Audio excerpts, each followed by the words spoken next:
السلام علیکم مرتضیٰ صاحب، آج 16 اکتوبر ہے تو اپڈیٹ آپ کے لیے کر رہا ہوں. پہلے تو میں بریفلی جیو پولیٹیکل اپڈیٹ آپ کو دیتا ہوں. تو میں ذرا ڈیٹیل میں برکس کے بارے میں بات کرنا چاہتا ہوں کیونکہ 22 اکتوبر ان کی سمٹ ہو رہی ہے اور یہ بہت ہی خاص سمٹ ہوگی. تو دیکھتے ہیں. شروع کرتے ہیں. جو پچھلا ایران کا اٹیک ہوا تھا اسرائیل پہ، ابھی تقریباً 2 ہفتے سے زیادہ ٹائم ہو گیا ہے اور اسرائیل نے ابھی تک کوئی رسپانس ڈائریکٹلی نہیں دی، جس سے پتہ چل رہا ہے کہ اسرائیل خود بھی پریشان ہے اور امریکن بھی پریشان ہے کہ ابھی کیسے کس قسم کی رسپانس دیں. بیکاز ایران نے تو اپنی کیپیبلٹی بہت اچھی طرح دکھا دی ہے اور اس کی خوبی یہ ہے کہ ان نے اٹیکس ڈائریکٹلی ملٹری انسٹالیشنز پہ کیے ہیں، in like Israel and the western world جو بیچارے سویلینز کو مارتے جا رہے ہیں. غازہ میں ابھی لیبنان میں شروع کیا اور پہلے سیریا وغیرہ میں کر رہے تھے. So they are really quite barbaric by all standards کو. اور یہ ایران نے ایٹ لیسٹ شو کیا ہے کہ they have much more of a humanitarian concern for civilians.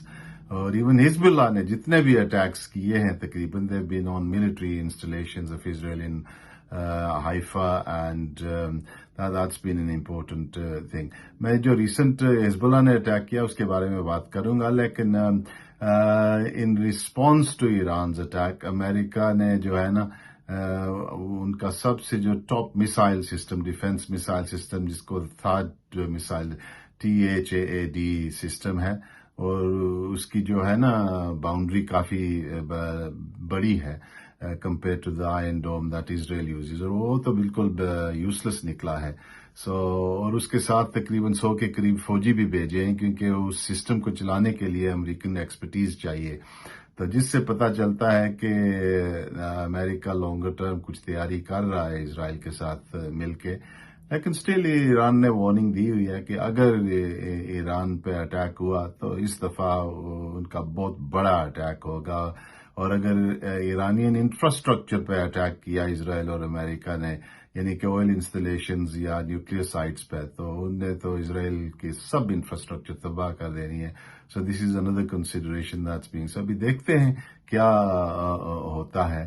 اور انٹرسٹنگ خبر یہ بھی تھی کہ لاسٹ ویک کہتے ہیں کہ ایک ارتھ کو ایک ناردرن ایران میں ہوا تھا، لیکن زیادہ تر اینالسٹ کہتے ہیں کہ وہ ارتھ کے کویک کی جو ہے نا سیزمولوجیکل جو مانیٹرنگ کرتے ہیں وہ نہیں تھی. It looks like an atomic test. So it could be that Iran has already tested their atomic weapon and that's very very interesting. اور ظاہر ہے رشیا نے تو اب کافی ٹیکنالوجی بھیجنا شروع کر دی ہے ایران کے پاس.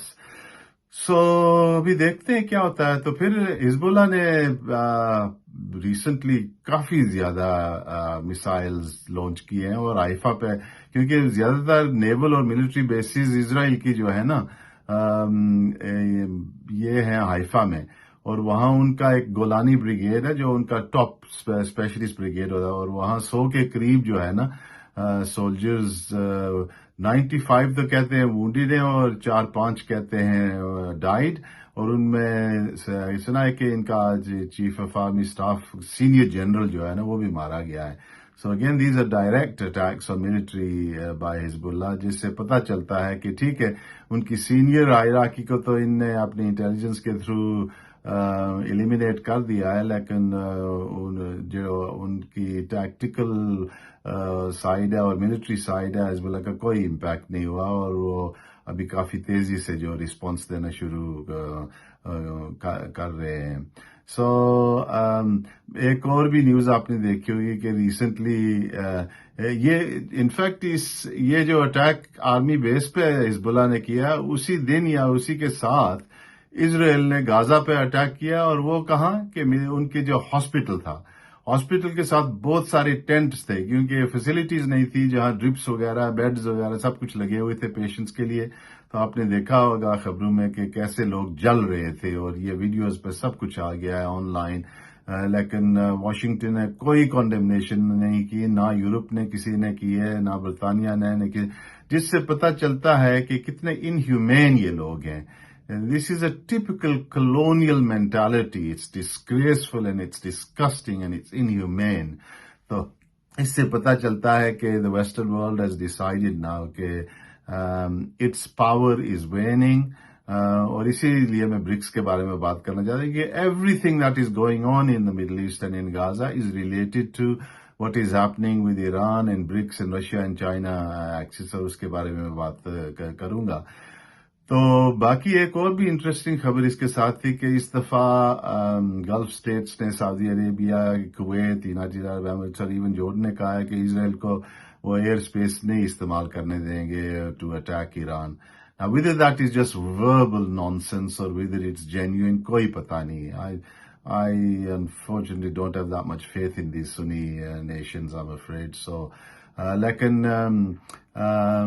ایران نے یہ تو کہا ہوا ہے کہ اگر ان کی انسٹالیشنز پہ اٹیک ہوا تو they will destroy the Gulf state installations as well, which means the world economy will come crashing down and then everyone will come crashing down. So وہ پھر دیکھا جائے.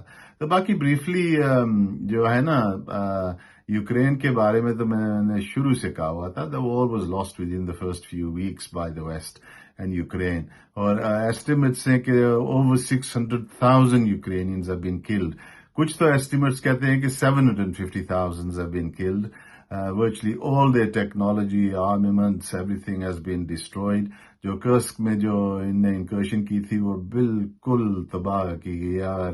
Everybody is now accepting that that was a mistake. اور میں نے تو پہلے دن ہی کہہ دیا تھا یہ بکواس ہے، جس PR stunt تھا اور Ukraine will suffer. So I think the Ukraine war is basically finished. اور اگر ٹرمپ ون کر گیا then automatically everything is completed and finished. لیکن پھر فوکس جو ہے نا مڈل ایسٹ پہ چلی جائے گی. تو باقی برکس کے بارے میں بریفلی میں بتا دوں، یہ آگے جو ہے نا یہ 3-4 ہفتے بہت ہی سینسٹیو اور بہت ہی امپورٹنٹ ہیں.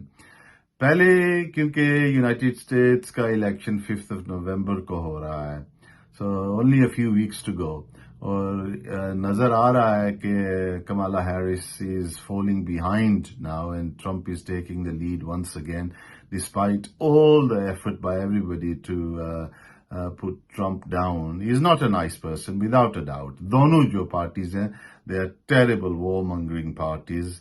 And میں نے تو اپنے سوشل میڈیا پہ اوپنلی کہا کہ ڈاکٹر جل سٹائن کے لیے جو بھی کانشینشیس انسان ہے، مسلم ہو یا نان مسلم، ان کو تو جل سٹائن کو ووٹ دینا چاہیے. تو آگے جو بھی جیتے، America is controlled by the war party, the Zionist party, and it doesn't matter whether it's Trump or whether it is the Democrats.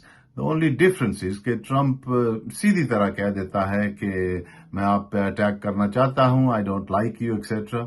And in my view, an enemy that is straightforward is better than a hypocritical, nasty, double standards, double crossing enemy, which is what the Democrats are. تو دیکھتے ہیں پھر کیا ہوتا ہے. We will deal with it when the election is done. Can remember, even between then the election result being declared and 1st of January when jab naya president take over karta hai, it's a very dangerous period because agar Democrats haar gaye, they could do something terribly bad between 5th of November and January and launch on a terrible war. تو اگر جیت گئے تو again they will do what Israel asked them to do. And they will make sure that they can consolidate their hold. کیونکہ Jewish میں نہیں کہنا چاہتا، Zionist lobby اور Israeli lobby نے تو کنٹرول کی ہوئی ہے دونوں کانگریس اور سینٹ پہ، and therefore both parties. لیکن مسئلہ یہ ہو جاتا ہے کہ if the Democrats win, then they will change the voting system, after which the Republicans will find it impossible to win again. So this is going to be the last election when the Republicans have any chance of getting into power again. And if they can't, then, it's going to be... But basically, America is run by the Zionist lobby, so from the Muslim world point of view. ہاں میں ایک point کرنا چاہتا ہوں کہ prominent anchor ہمارا مہدی حسن جو ہے، مجھے سمجھ نہیں آتی مسلمانوں کی، اور even somebody as intelligent as him، وہ کہتا ہے کہ جل اسٹائن کو ووٹ ویسٹ ہو جائے گا، نہیں دینا چاہیے، ڈیموکریٹس کو دینا چاہیے۔ ڈیموکریٹس تو ہیں جو پچھلے 4 سال سے اتنی تباہی کر رہے ہیں غازہ میں، سو وائی سچ hypocrisy؟ تو اگر ٹرمپ جیت بھی گیا، so what? is going to openly say that I'm going to side with Netanyahu even more. Like, and then it's up to the Muslim world to say, this is enough, it's too much. So especially Sunni Muslim world, jo hai, unko kuch karna padega. So I just don't understand the Muslim world and even intellectuals like Mehdi and many others. Lekin kya kahen. So I think main aapke liye separate update BRICS ke bare mein karunga. So Assalamu alaikum.